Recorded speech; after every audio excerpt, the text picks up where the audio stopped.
Welcome to Guide Guru. We hope this video helps. You'll begin by confirming the phone can analyze images, open camera, or photos with the subject visible and in focus. Once done, make sure Visual Lookup is enabled in Settings Right Arrow Siri and Search. This allows object recognition.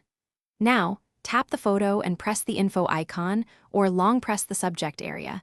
You'll see a small sparkle or outline when the phone recognizes something. This first action triggers the feature, so don't skip straight to sharing. Verify recognition before moving. Once the subject is highlighted, tap it to open the Visual Lookup panel. You'll see knowledge cards, web results, and related images.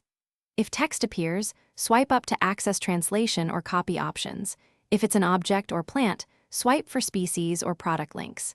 Make sure to try multiple photos or angles when a result is unclear, and crop closely to the subject to reduce background noise. This tighter framing improves accuracy because the model focuses on fewer pixels and relevant features. To finish, use the share sheet to copy text, save a knowledge card, or add results to notes. This makes the info actionable.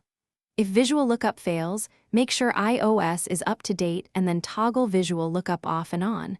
That often refreshes indexes. If problems persist, retry with better lighting or a clearer angle and restart the device as a last step. One key troubleshooting tip: poor results are usually caused by blur or distracting backgrounds. Improve those first. Thanks for watching. Consider subscribing if we helped you today.